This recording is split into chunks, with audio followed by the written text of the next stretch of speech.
সরাসরি মুখ্যমন্ত্রী যে গ্রিভ্যান্সেস সেল আছে, কিছু কাজ দায়সারাভাবে করা হচ্ছে। এটা আমি প্রত্যেকটা জেলাকে অ্যালার্ট করছি অ্যান্ড অল ডিপার্টমেন্টকে through chief secretary. Tell them to take action in a proper time.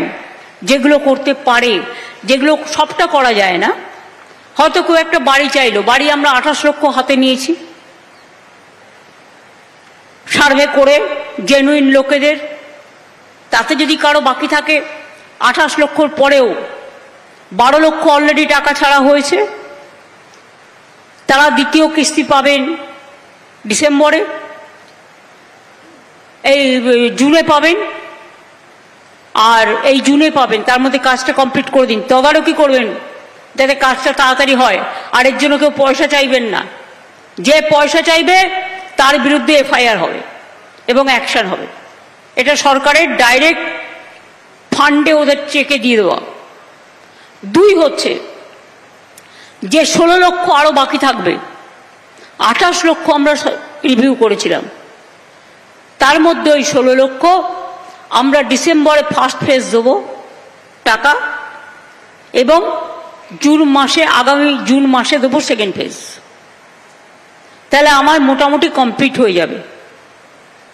তারপরে যদি কিছু বাকি থাকে পরে আবার হবে। আমরা 47 লক্ষ বাড়ি ইতিমধ্যেই করেছি। এগুলো সব রাজ্য সরকারের টাকায় করছি।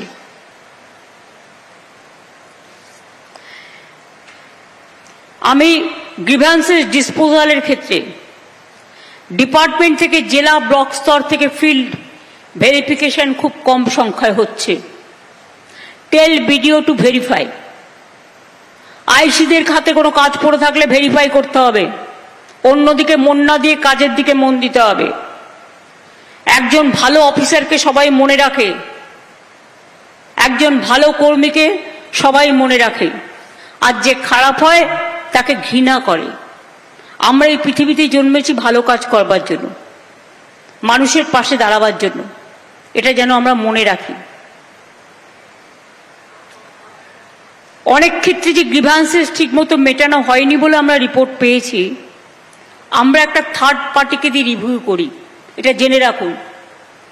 আপনি যদি ব্লকে না করেন, ভাববেন না যে কেসটা আমরা ভুলে গেলাম।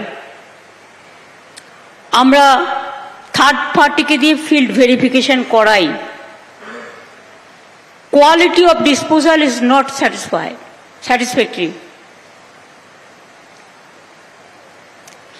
আমি সবাইকে ফিল্ড ইন্সপেকশন করবার জন্য অনুরোধ করব।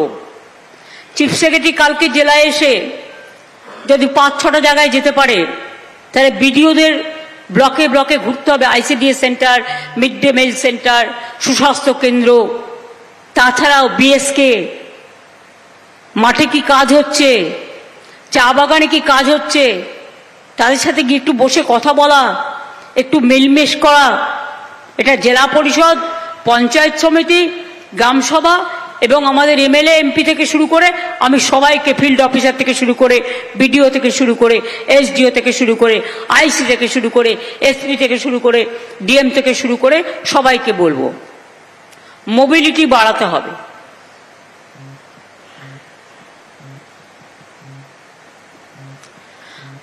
ডিএম, এসডিও, বিডিওরা ফিল্ড ইন্সপেকশন করছেন কি না? আগের মতো হচ্ছে না।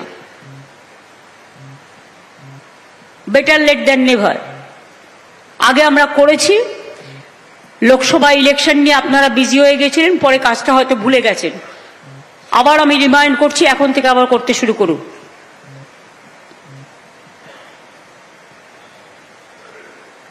বাংলা সহায়তা কেন্দ্র, যেটা বিএসকে আমরা করেছি, সব বিএসকে দেখাশোনা কে করে? জেলা থেকে পঞ্চায়েত ডিপার্টমেন্ট করে। পঞ্চায়েত ডিপার্টমেন্টে কে আছে দেখি? তাদের কাছে সব রকমের ফর্ম পৌঁছে দেন কি?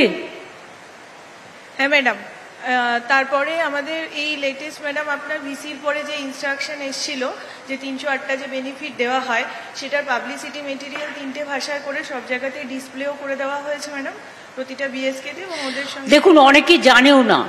প্রবলেম হচ্ছে কি, অনেকে নানা রকম ভাষায় কথা বলে। চা বাগানের শ্রমিকরা একটা ভাষা জানে, টাউনের লোকেরা আরেকটা ভাষা জানে, বিভিন্ন জনজাতি তাদের ভাষা জানে। সুতরাং যে এলাকায় মানুষ যে ভাষায় কথা বলতে অভ্যস্ত, পড়তে অভ্যস্ত, সেই ভাষাটাকে প্রাধান্য দিয়ে সেই এলাকায় আপনার বাংলাটা থাকবে, সাথে ওই ভাষাগুলো থাকবে, যাতে লোকে জানতে পারে।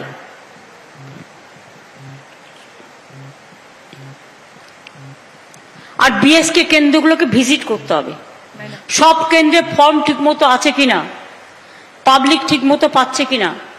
আগামী দিন বিএসকে কেন্দ্রকে, আমি সিএসকে বলছি, টোটাল সিসিটিভি দিয়ে কভার করে দিতে হবে, এবং ফোন, একটা করে ফোন। আলিপুর দুয়ার জেলাতে, গৌতম তুমি ওপরে এসো না, প্রকাশ, ঋতু, সামিরুল বা এমএলএরা ওপরে আসুন, ওদের কিছু চেয়ার দাও।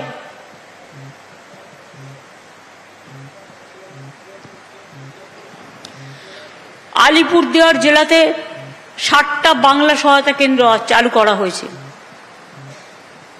এখনো পর্যন্ত এতে 19 লক্ষ ফুটফল হয়েছে, প্রায় 33 লক্ষ মানুষ পরিষেবা পেয়েছে, আরও পেতে পারে যদি তারা ব্যাপারটা জানতে পারে। মানুষের মধ্যে সচেতনতা বাড়াতে হবে। সেই জন্যই বলছি, বিভিন্ন এলাকার মানুষ যারা যে ভাষাটা বোঝে তাদের সেই ভাষাটাই বলতে হবে।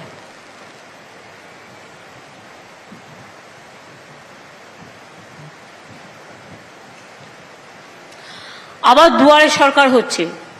এবারে দুয়ারে সরকারে 37টা সাবজেক্ট রাখা হয়েছে। 24 তারিখ থেকে জানুয়ারি মাসের 1 ফেব্রুয়ারি পর্যন্ত দুয়ারে সরকার হবে, এবং যেগুলো আমরা করতে পারবো সেগুলো আমরা 28 ফেব্রুয়ারির মধ্যে করে দেব, ডিসবার্স করে দেব। আর যেগুলো পেন্ডিং থাকবে সেগুলো পরে হবে। তার মানে সেগুলো এই প্রজেক্টের মধ্যে নেই।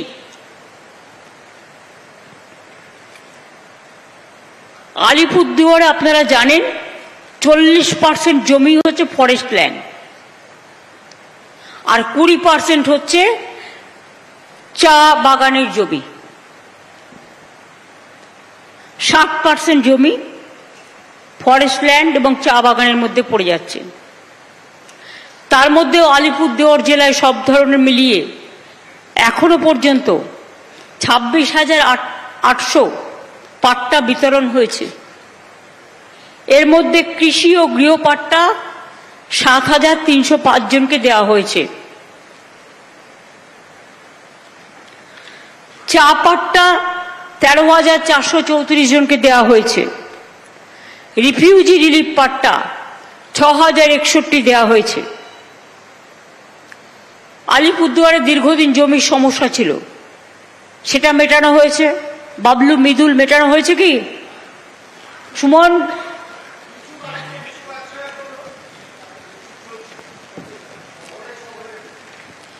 আগের গুলো হয়ে গেছে, আগে হ্যাঁ কিছু বাকি আছে দিদি, হয়ে গেছে, এখন কিছু বাকি আছে, এগুলো সার্ভেও হয়ে আছে, সেগুলো তোমাদের দামের ব্যাপার আছে, শহরেরও আছে। হ্যাঁ জানি আমি। কি ব্যাপার বলো? এমনি কিছু যেগুলো হচ্ছে দিদি, আর কিছু প্রসিডিওর করলে হয়ে যাবে। প্রসিডিওরটা কে করবে? এটা তো ভূমি সংস্কার দপ্তর থেকেই আরেকটু যদি, হ্যাঁ সেটি আমরা পেয়েছি ম্যাডাম, ওইগুলো প্রসেস করে এবার টাইম টু টাইম যে আমরা অ্যাপ্লিকেশন পাচ্ছি ওইটা পাঠিয়ে দিচ্ছি ম্যাডাম। ফ্রি হোল্ডের জন্য কিছু লোক অ্যাপ্লাই করেছে, ওইটা দিয়ে দাও। ফ্রি হোল্ড দিলে তার একটা ফিল্ড হয়, তার একটা ফিজ আছে আলাদা। ইয়েস ম্যাডাম, দিয়ে দাও, আমার তো কোনো আপত্তি নেই। Yes madam. ল্যান্ড ডিপার্টমেন্টের কে আছেন জেলায়? আপনি কি ডিএলআরও? হ্যাঁ ম্যাডাম, আমি ডিএলআরও ম্যাম। খোঁজ নিন কোথায় কোথায়, কেন আলিপুরদুয়ারের এটা পড়ে আছে এতদিন? ম্যাম পড়িনি ম্যাম, সব যতগুলো ম্যাম প্রপোজাল আসছে আমরা সঙ্গে সঙ্গে ম্যাম এলআরসি সাহেবকে পাঠাচ্ছি ম্যাম। যেটা ওরা ফ্রি হোল্ড রাইট চাই, যদি ফ্রি হোল্ডের একটা ফিস আছে, ল্যান্ড ডিপার্টমেন্ট থেকে জেনে নিন। হ্যাঁ ম্যাম, জেনে নিয়ে ওটা করে দিন। একদম ম্যাম, থ্যাংক ইউ ম্যাম।